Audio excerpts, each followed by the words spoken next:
psychologist. Today on Dr. Phil, he's 30 years old and has fathered 40 children. 40 and 11 on the way. Kyle says he hopes to populate the world with his offspring and even feels he's doing us all a favor by spreading his DNA. I've already met quite a few of my kids. They're not your kids. And expertise. You want to be the #1 Fertility doctor. You don't have one day of training as a fertility doctor. I don't have the education and training on it, but I have the experience. The unanswered questions. Why is it free? Does he get STD tests? Any sort of blood tests? So you don't charge. Don't charge. But you do have a crowdfunding page. And now, I have no issue with it. should the donor meet his offspring? What are you going to do when you bring that? I'm not going to lie to her. So you want to introduce him as the donor? I would recommend against, but it's your child, it's your decision. Let's do it. Have a good show, everybody. Here we go. This is a safe place to talk about hard things. Stand by. We'll count you down. Today is going to be a changing day in your life. 5, 4. Get ready to take care of you.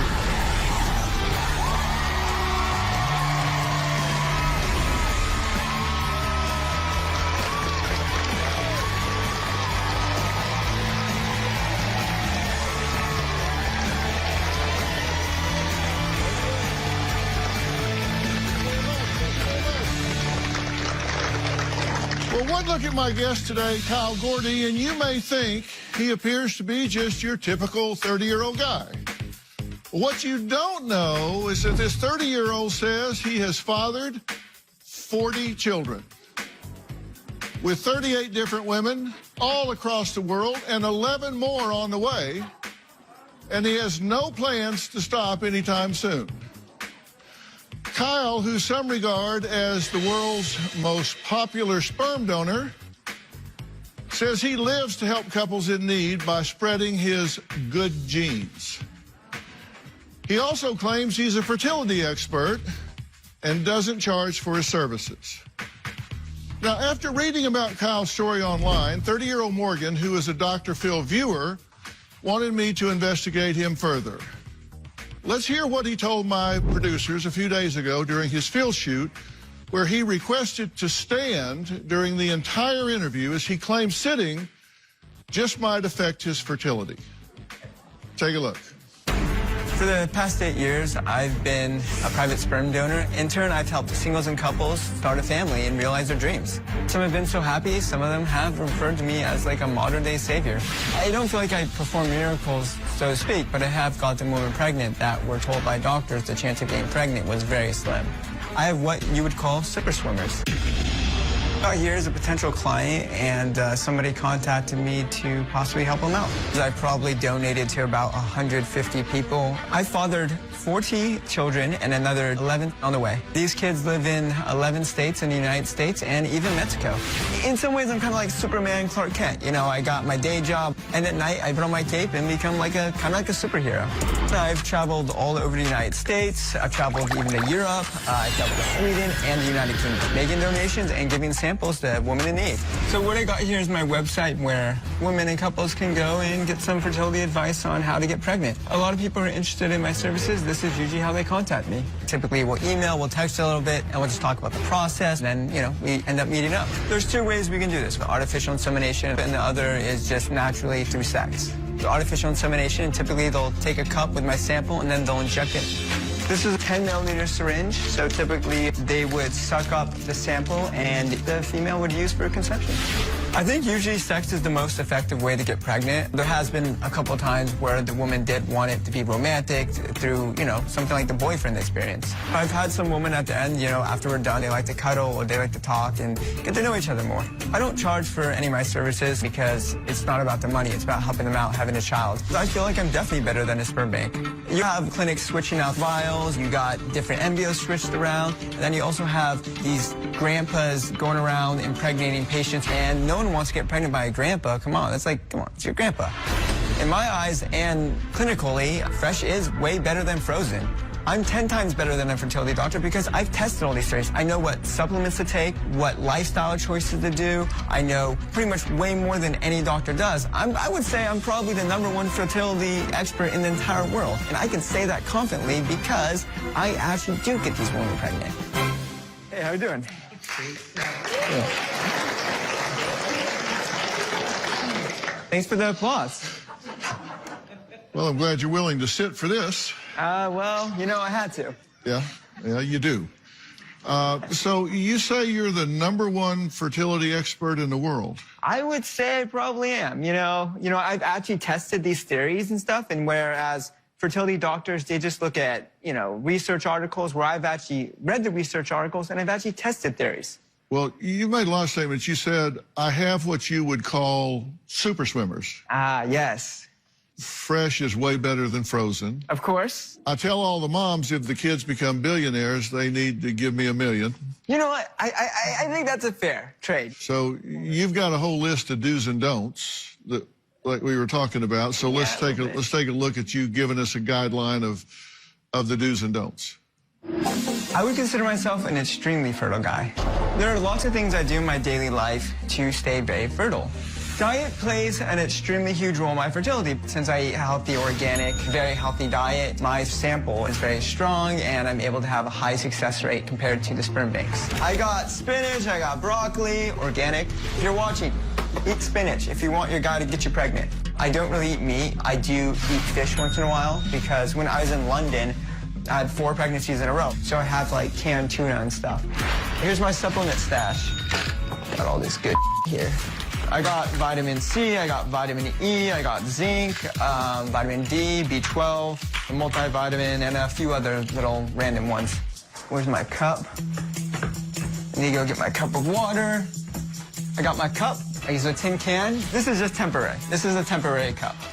It's my temporary cup because I don't own a cup. I take about 20 supplements a day, and that will help me get my super sample. So bananas are good just because, I don't know, just have bromine in them. It's something like that. It's like bromelain or bromine or something.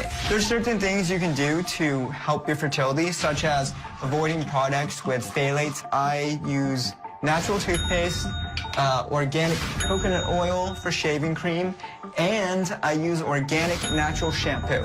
Taking cold showers is good for your fertility because it increases your testosterone. Here's the thing that a lot of people don't know, being constricted. You don't want to wear tight boxers or pants or anything. You know, I never wear boxers or anything. I just wear nothing. So people can just, I'm like a free bird, you know what I mean? Sitting for long periods is not good for you because it can decrease your fertility. I would say exercise is very important to my fertility. Follow my regimen, and you're guaranteed to get your wife or partner pregnant. So you know all of this how? You know, you test the theory. Did you go to school? Yes, I went to university. And what did you study? Accounting and finance.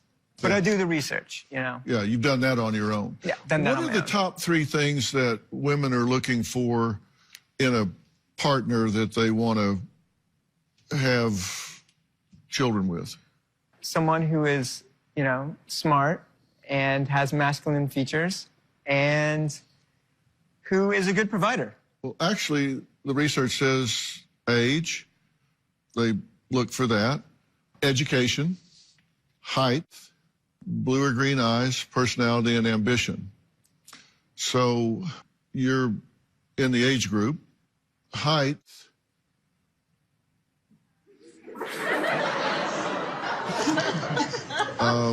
you probably don't fall into that desirable category. Well, I don't know. It's different for every woman. Well, actually, they like 6 foot or above. Oh, okay. But you would know that because you're the top expert in the world. Well, you know, everyone chooses. What color are your eyes? My eyes are brown. Yeah. But these are just features. You know, this is just a feature, you know? And ambition. And your ambition is you want to be the #1 fertility doctor. Yeah, but you don't have 1 day of training as fertility doctor. I don't have the education and training on it, but I have the experience of doing it. Yeah. So why do you want to do this? I want to help people out and start families. And also, you know, I enjoy seeing the kids grow up. It brings a smile to my face. You refer to them as your kids. You say, I have... Oh, children. Children, I have 40 kids. The children, yeah. But they're not children. really yours, right? You're a donor. You donate this to someone else, and they're their children. But I am involved in some of their lives. You know, some of the moms like it that I'm involved. I see the kids. A lot of moms really love that. That's why they don't want to, you know, feel comfortable going to a bank, because at the bank, like, it's really sad because the donors at the banks don't really want anything to do with the kids. They just want to make make I don't charge. But you recognize they're not your children. Yes, yes. No, I completely understand. And you say you don't charge. Don't charge. Okay, but you do have a crowdfunding page. Yeah, I did. You put up just November. Yes, yes. But this is for expenses. Yes, for because travel. Sometimes you have to travel around. Yes. You're not doing this for profit. Just no, I don't make any money. Yeah, I've lost money, dude. Over the years, I've lost, you know, probably over 20,000 in supplements. Yeah. On your crowdfunding page, you say, "I am a free sperm donor that travels the world to help women start families. I have a lot of success, but travel costs can be too much for some families. Covering my own travel costs on a regular basis is not feasible either. I'm asking for donations, which will be used towards travel costs associated with donating my sperm around the world. Funds will be carefully allocated to women and families in need who will provide a caring home for the future child or children. Anyone who donates over $5,000 will get to name one of my donor children with the mother's permission. Hope you will find it in your heart to donate to this great cause." And you set a goal of $30,000? Yeah. How much have you collected? I think it's like 50. Kyle says he has fathered 40 kids, in his words, 11 states and 1 in Mexico, but not for long. He took his services global. We're going to meet one of the international moms-to-be after a break.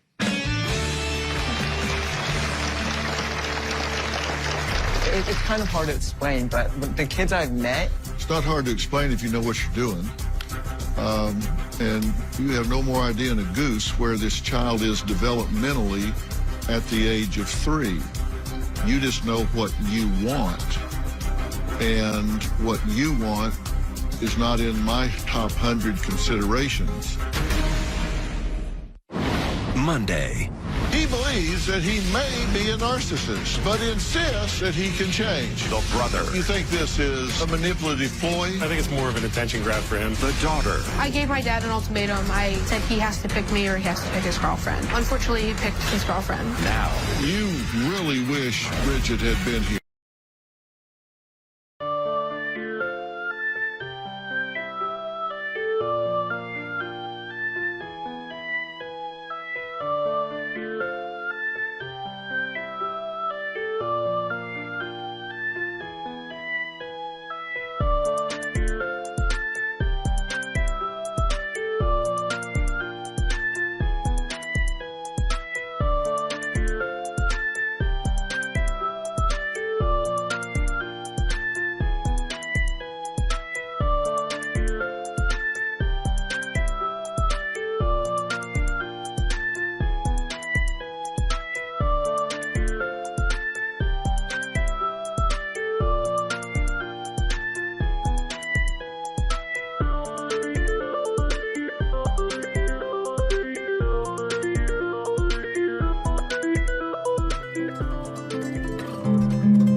So you can tell her what? That I love her? Well, hang on. Just tell her. That's Monday.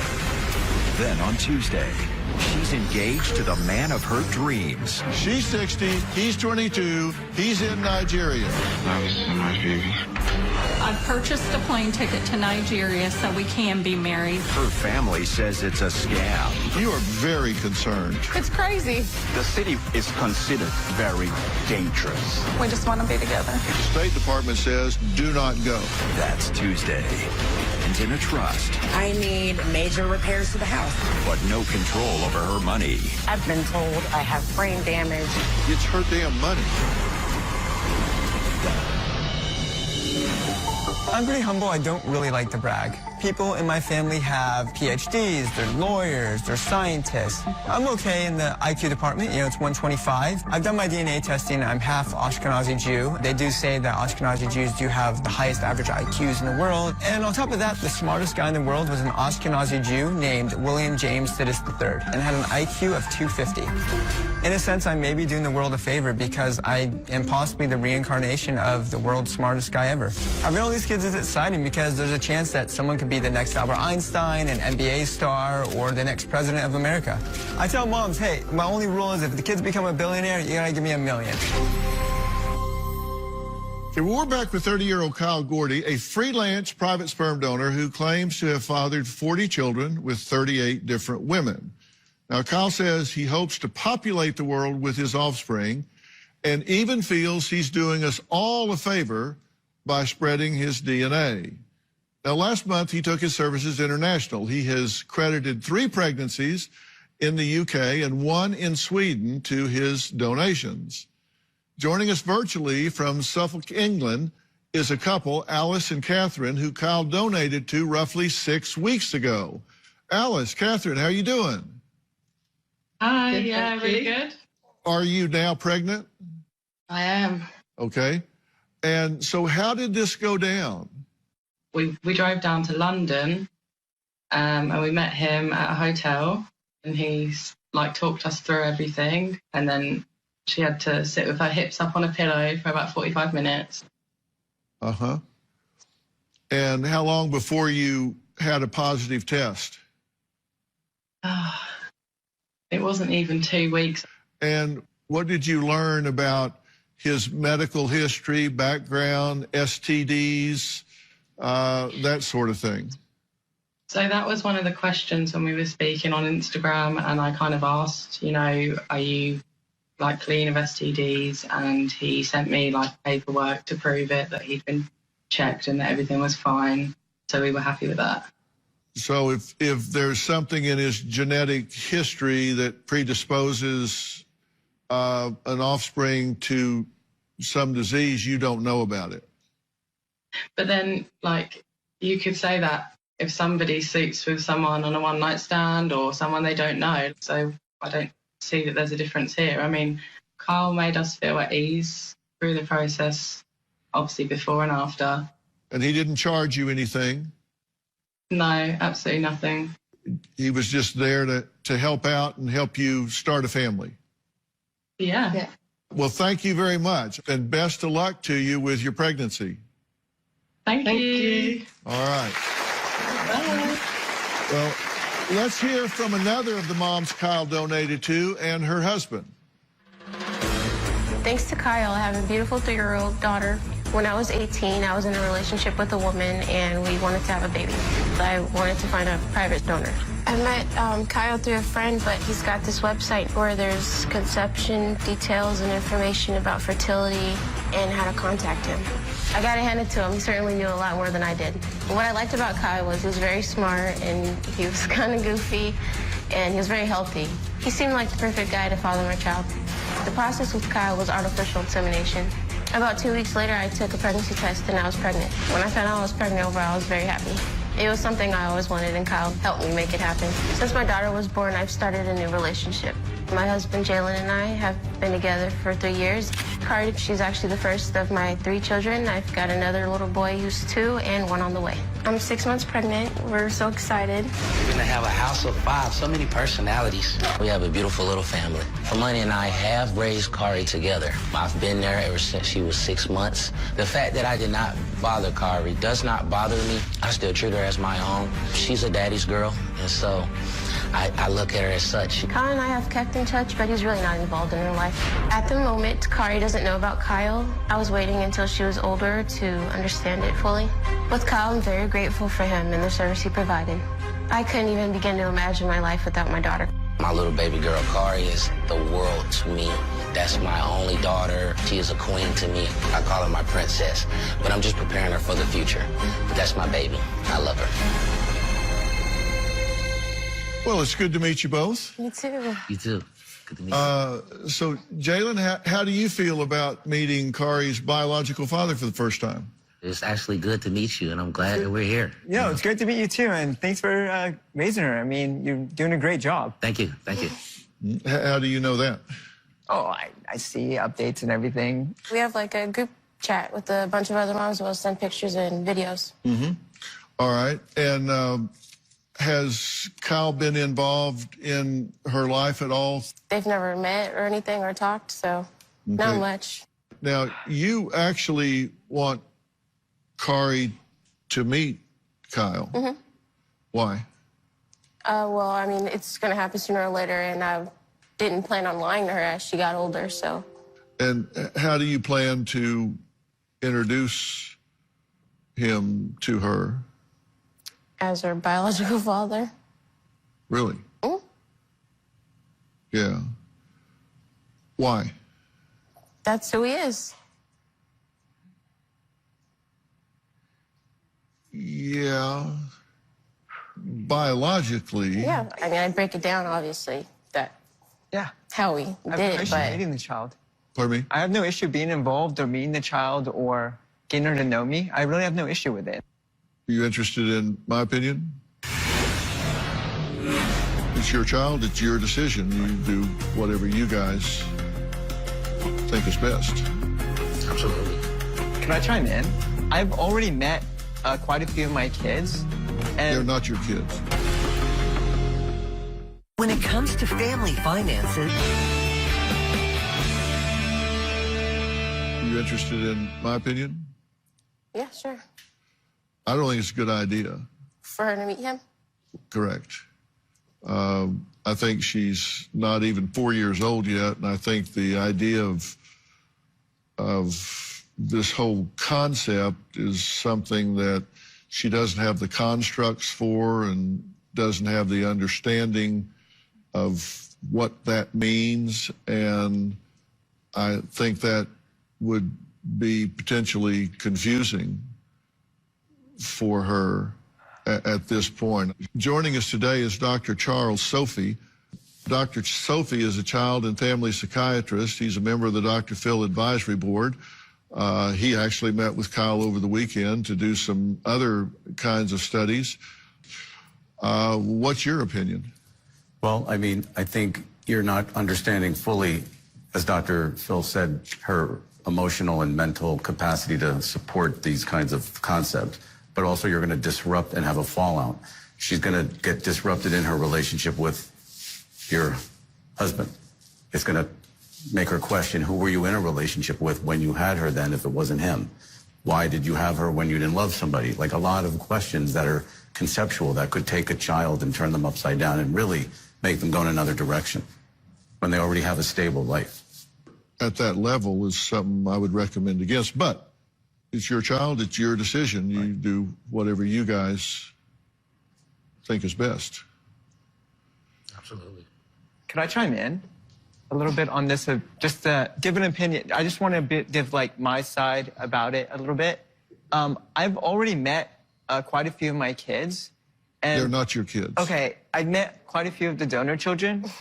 And see, this is the thing. I understand, like, you may say, well, she may not be able to comprehend it. But it's also, a lot of times these moms want their kids to know me as soon as possible, because then they won't have to feel that regret, like they never lied to them. It's kind of hard to explain, but when the kids I've met... It's not hard to explain if you know what you're doing. You have no more idea than a goose where this child is developmentally at the age of 3. You just know what you want. And what you want is not in my top 100 considerations. My considerations are what's in the best interest of the child, but I'm not interested in explaining that to you because you don't get a vote. I'm interested in explaining it to you guys and you guys deciding what you want to do, and you can think about it at the break and decide what you want to do. We'll be right back.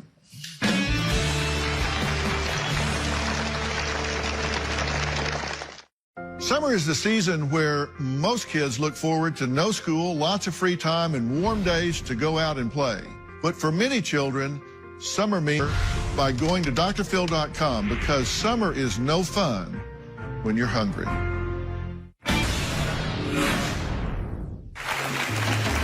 So it's up to you guys. I know that she's too young for talk. This is your friend? Yeah, we on a Dr. Phil. We just make it pretty much about, like, her getting to meet Dr. Phil. I understand we soon, but at the same time, it's like, what else can we really... We just go ahead and introduce her to Dr. Phil. I'm not saying that's your friend. Okay. Well, whatever you want to do, baby.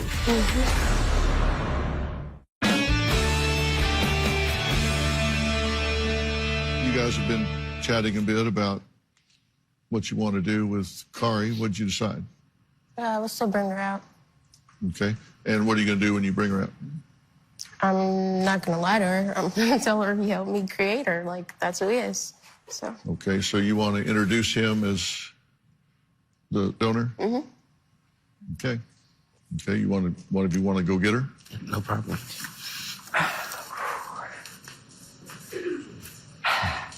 Okay. After hearing about Kyle's story online, my next guest wrote to me saying she felt something was off and wanted me to look into him further. Take a look. When I stop and think about what Kyle is doing, I get very concerned about the safety and health of these women putting themselves out there and desperately want a child.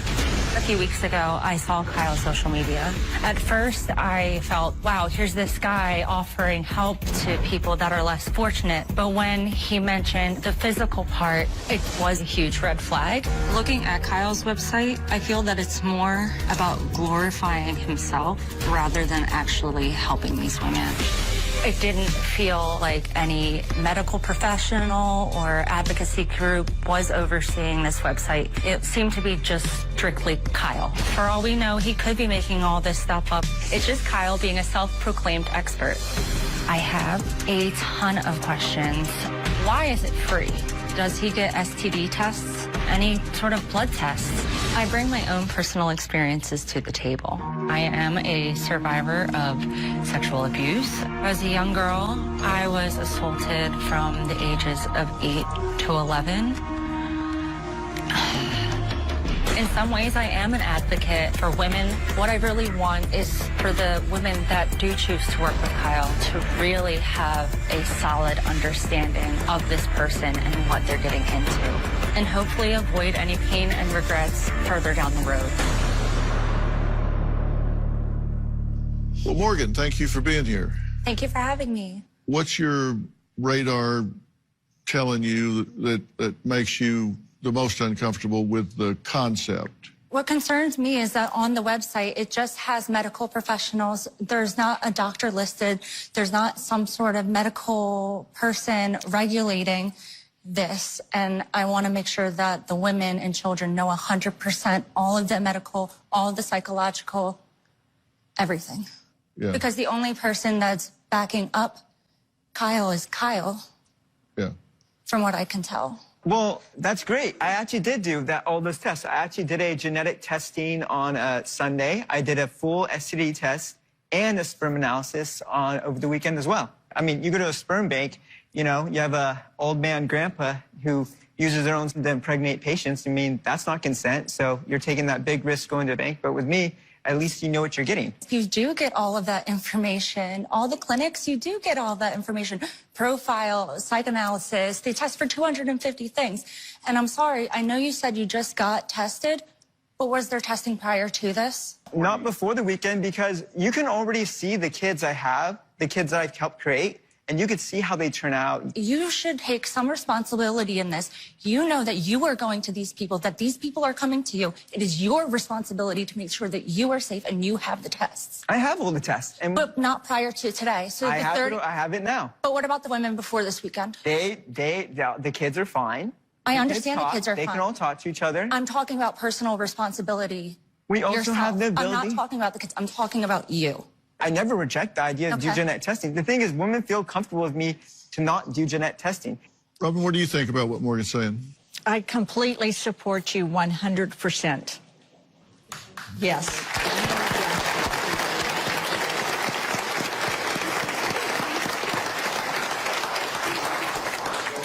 All right, Jalen, you want to bring Kari out?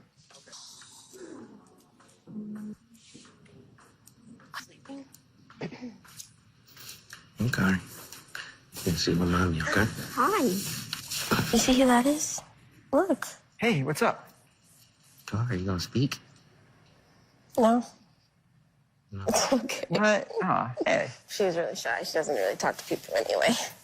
Well, I sure like your puppy purse. He likes your doggy. He likes you your show doggy. him? You wanna show Dr. No. Nice doggy right there. Do you want to show them? Well, Kyle claims he's more knowledgeable than a fertility expert. We'll see about that when we add Dr. Daniel Potter, a board-certified endocrinologist, when we come back.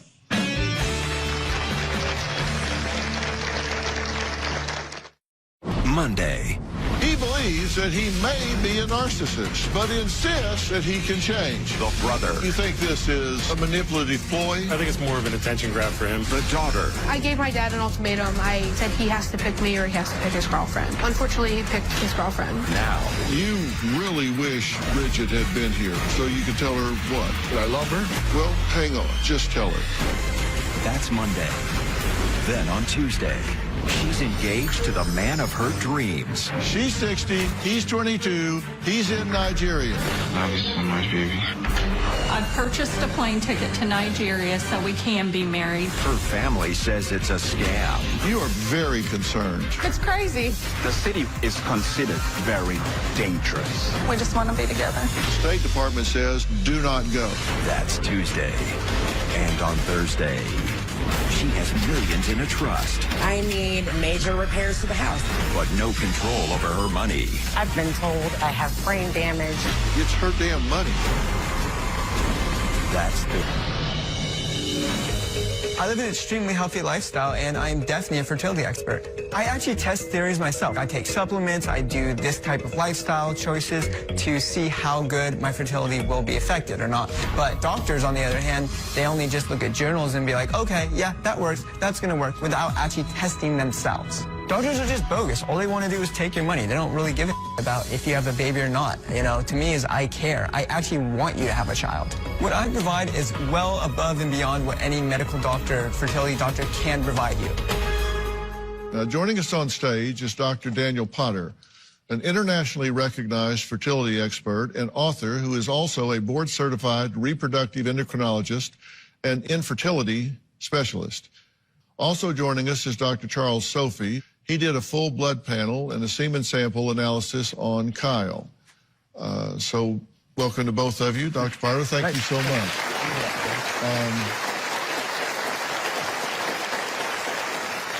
Dr. Potter, what do you make of all this? I mean, I think it's reckless. I mean, I feel that, you know, consenting adults, if they want to make some kind of arrangement to do something like this, it could be done in a much safer and less hazardous manner. The other aspect of this that concerns me is the number of children that he claims to have produced. And it creates an environment where maybe not in this generation, but the generation where that little girl, when she has kids, there's going to be the potential for unwittingly entering into a consanguineous relationship, which would, you know, result in children having a higher incidence of various genetic diseases. Particularly because of the geographical concentration. Absolutely. And ethical sperm banks would generally not have more than 10 offspring in a metropolitan area, I think you were saying? Ethical banks will limit it to, 10 families in the United States, for example. I see. You say 10, and you have 30 and 40 and 11 on the way. But you have most of them in the LA area. Maybe like 35 in California, but I also keep track of them, and we also, I have a detailed list of their locations and information. So we all, there is no risk of incest there between all these moms because we all keep in contact and everything. You don't know where they're going to go or who they're going to... But they all know each other. That's the biggest thing here. Well, as Dr. Potter is saying, it's the next generation where you have the problem. Right? Absolutely. Dr. Sophie, you did some evaluations. What'd you find out? Well, physically, I did some routine blood work. Everything was fine. We reviewed them off stage, and they all look good. It's your mental health that I'm concerned about. Do you think that you just made the best decision in the best interest of that little girl to bring her here and do that to her? The parents chose to do it. Like I said, I think it was, I support whatever decision they want to do, and I think it was a great decision. That's you being in denial of your narcissism, because whether you like it or not, you're stroking your ego every time you have a child, or you can say you've done this. And it's irresponsible. Both of us said very clearly we did not think it was in the best interest of the child. And you completely disregarded that and said, I want to meet the child. I want to meet my child. And I had to say, that's not your child. But you completely disregarded two experienced people in the field and said, oh, I'm good to go. Does that give you any pause whatsoever to think, maybe I'm putting my interest ahead of the child's?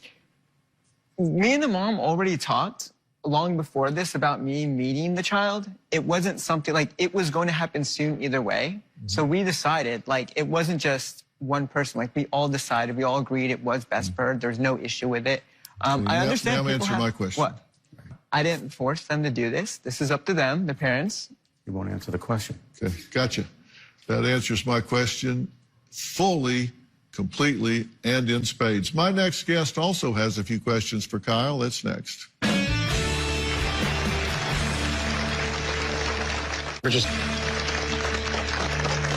I'd like to add someone else into the conversation, Angelo Allard, who is the general supervisor at Seattle Sperm Bank, who is focused on donor eligibility and compliance. I just would like to hear your take on Kyle's general position.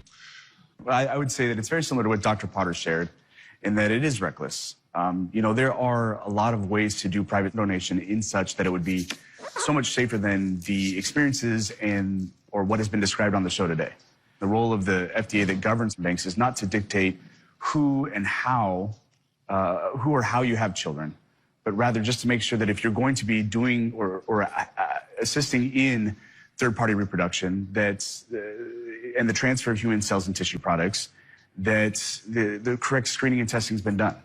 And I always applaud and encourage when I see these situations of known and directed donors, because it's wonderful. It's wonderful to have these connections like Kyle's talking about. But there's a way to go about it in such that it makes it much safer for the donor, for the recipients, and eventually for the child. Mm-hmm. With multiple trials, what is the success rate? There's a lot of variables, specifically on the female side of the fertility. Age is a big one for the intended mother. Mm-hmm. But in general, what we see is about 4 to 5 attempts before a pregnancy report.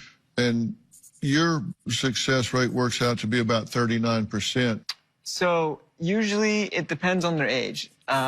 Usually, obviously if they're under 30, it's going to be a lot better. But overall, it's probably around in the 30%. 30%-ish, so per cycle. Usually I do it 1 or 2 times, 1 or 2 donations a cycle.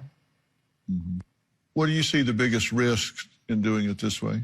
I think just reiterating what's already been said, and that it is, the lack of the screening and the testing, specifically the infectious testing done around the time of the specimen collection or specimen transplantation. And additionally, one of the things that I don't think anyone's talked about is the risk assessment or the risk criteria that the regulation calls for, going over 54 points of risk criteria that have to be addressed that aren't addressed in a blood test. They're not addressed in a genetic test. They're not addressed in a infectious test, that also need to be assessed to make sure that these risk criteria meet with what is acceptable to donor eligibility determination.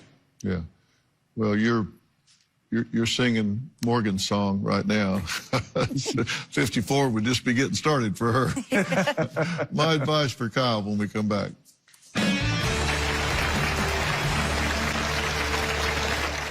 Want to know what's coming up on Dr. Phil? Visit our website and subscribe to our newsletter.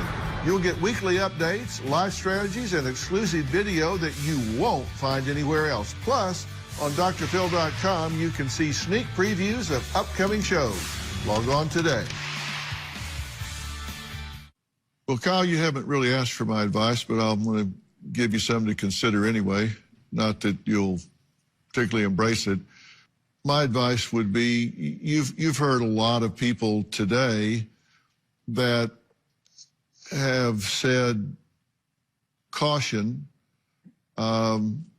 is a really good rule. And when you're talking about someone's family and their children, that's a real serious thing. And I think that your intentions at the core may be good. I don't think you're some evil guy. I'm not saying that at all.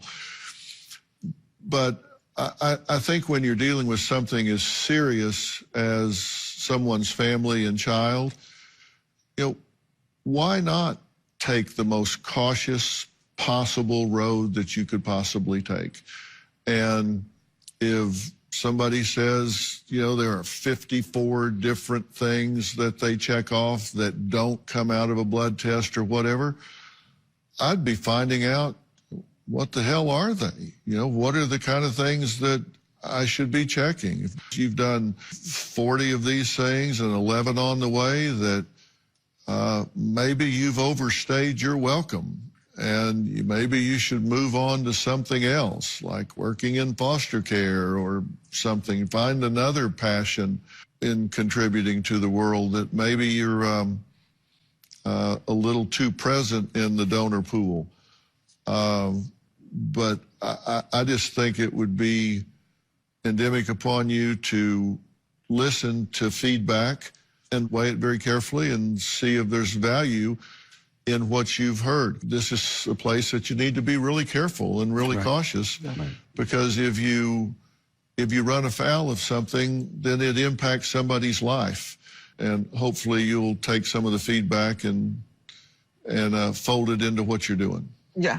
I want to thank all of my guests today, including Dr. Charles Sophie, Dr. Daniel Potter, board-certified endocrinologist, and Angelo Allard, General Supervisor at Seattle Sperm Bank. For more information about today's episode, log on to drphil.com.